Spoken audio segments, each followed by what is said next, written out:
Hello and welcome back. If you're just tuning in, you're watching the Arthritis Show, a global information source dedicated to patients with arthritis and sports injuries. Well, joining us today is Debbie Williams. She's the instructor in yoga, and she's out of, she owns and operates Osana House out of Montclair, New Jersey. Hello, Debbie. How are you doing? Hi, Ali. How are you, Dr. Ali? Hey, thank you for joining us. Thanks for having me. It's a pleasure. It's an honor. I really feel kind of honored and special, so thank you very much for reaching out. Thank you. Now, you are you're running one of the nicest, I would say nicest yoga places up in New Jersey, in Montclair. What do you see some of the benefits of the yoga, in your opinion, in your practice? You know, yoga, many people are coming to yoga these days for relieving stress, and even young people are coming to it because they're really stressed out about school and what they want to be. So I'm trying to get more young people involved with yoga, older people coming to the mat just to increase flexibility, take care of themselves. People are realizing that these are the only bodies we have. This is it. We got to take care of the temple. So it's preventative, and it's a process. It's definitely a process. It's not like you all of a sudden, people come to me and they're like, well, I can't touch my toes. I said, well, no one really comes to the mat being able to, do back bends and put their leg behind their head. It takes time. It takes time to achieve. Well, of course, it's all a learning curve. Now, what is the some of the benefits that when people get started doing yoga, how do they get started on it usually? So, a lot of people come to the mat, they get started with me. What happens is it's important to take it slow. It's better to do small amounts over time. So in other words, these days, Americans want to just have the quick fix. They want to be, they want to be able to do the whole primary series. I teach Ashtanga yoga, and it's meant to be taught more or less on like a one-on-one basis, where people come of all different shapes and sizes and ages. So everyone's coming to the mat with a different set of the different. Everybody. Some people can automatically jump through, and some people can't even step their right foot forward. So there's modifications, and I work with people pretty much on one-on-one, and then sometimes in groups to get the series down. And what it is it's building strength over time. And people the primary series for Ashtanga yoga is really yoga therapy. It's really a comprehensive system that starts with the breath. So fantastic. Now, there is several types of yoga. I'm familiar personally with the Bikram yoga that they do it in the heat.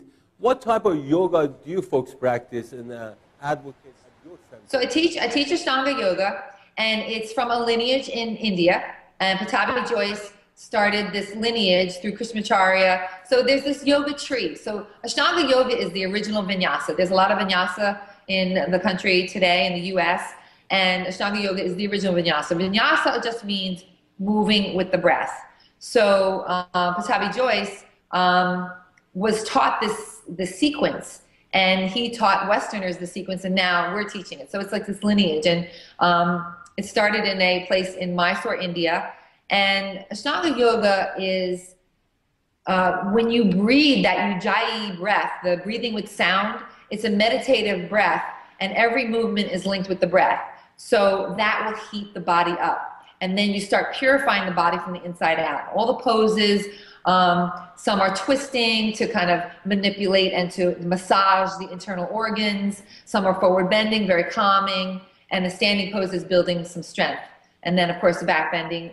It basically is all building up to back bending, which is flexibility of the spine, because, we're on this, we're really right on the spine, and we have to take care of that spine and the flexibility. There's a lot of people with back problems these days, and my whole thing, every time somebody says they have a back problem, I said, well, try yoga, and of course it's not a quick fix.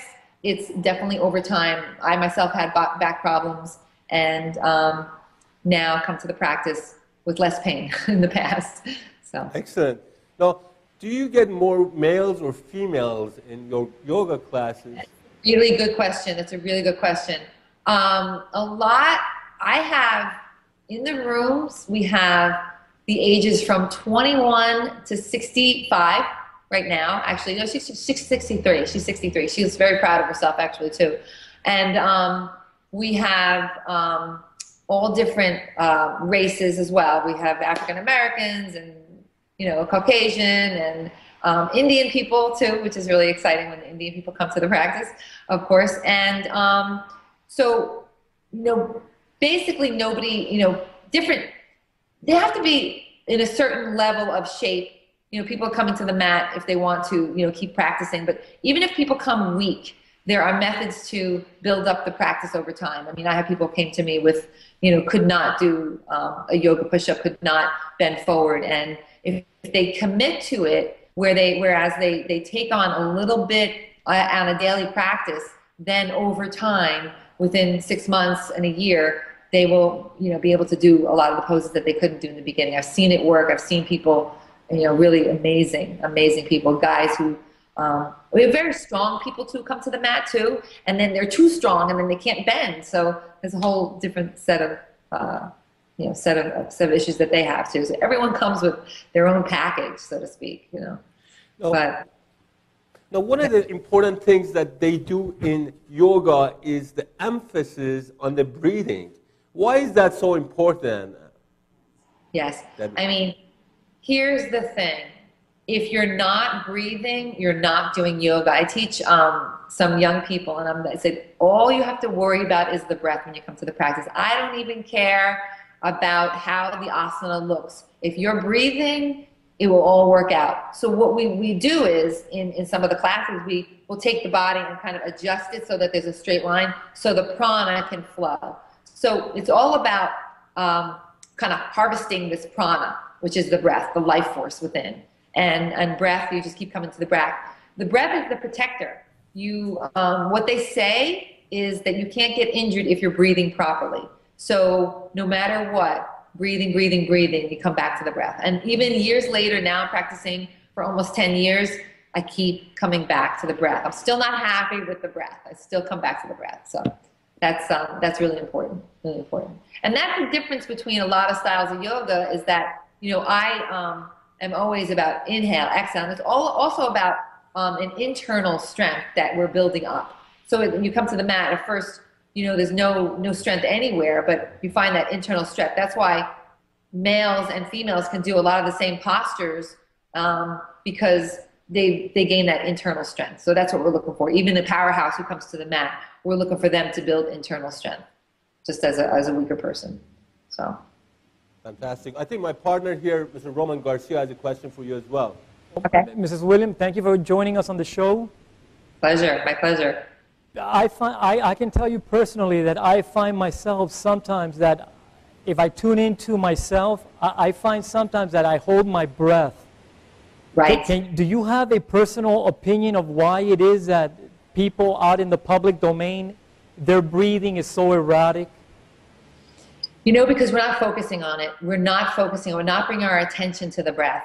We are, even athletes, I tell them, I said, how do these athletes just run in and run out? Like, how do these, you see the players out there, how are they doing it without having some kind of connection to the breath? Because the connection to the breath will give the connection to the mind. It'll calm you down. It's a calming force. It's the only thing we have when we're in stressful situations or panic situations or uncomfortable situations is our breath.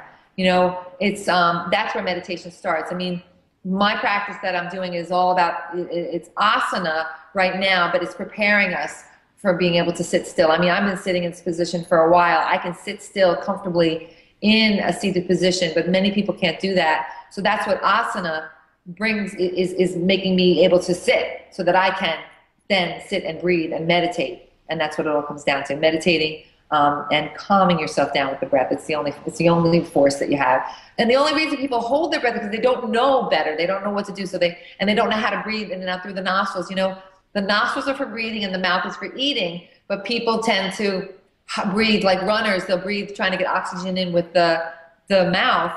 But it's a nostril breathing, and it's a breathing that is contained in the body, so it can't get out any holes. There's Mula Bandha, which is a the pelvic floor lifting. So there's these locks, and so we breathe with our nose, and it fills the whole breath, the cavity. So, and it's a practice. Just trying to breathe properly is basically a practice right there.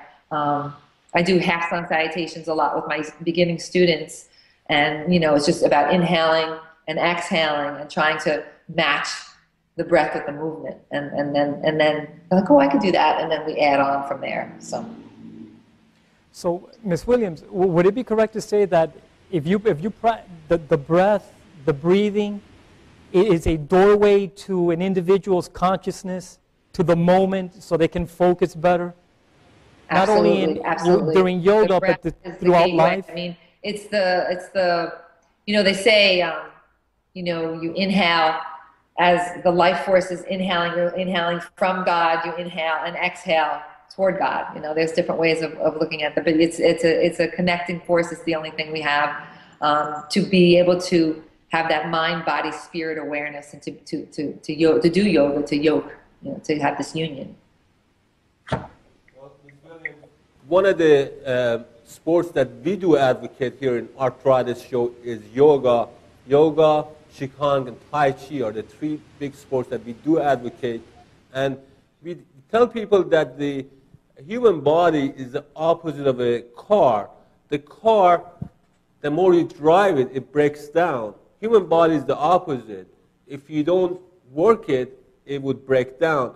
So we recommend people stretching all the time. And again, thank you very much for joining us via Skype. You had a lot of good information for patients out there, and that would benefit them. If people need to get in touch with you, I think we're going to put your website up there. It's osanahouse.com, right? Right, yes, yeah. There's two websites. I mean, we were first we also do a juice bar for juicing for good health and nutrition. And so we really use my whole key line is eat, breathe, do yoga. So we drink green juice, and we practice yoga, and we try to eat healthy. So that's basically, now we have Asana House is one of the websites, and then AshtangYogaMontclair.com is the website for the yoga program, which is pretty exciting because that's evolving and growing. And again, it's not a quick fix. It's people have to come and dedicate themselves to the yoga for the rest of your life. And that's what we teach. Fantastic. Again, thank you again for joining us, and say hello to everybody out there, and Namaste. have a great weekend. Namaste. Namaste. All right, we're going to take a break at this point. When we come back, we're going to talk more about cell therapy and arthritis.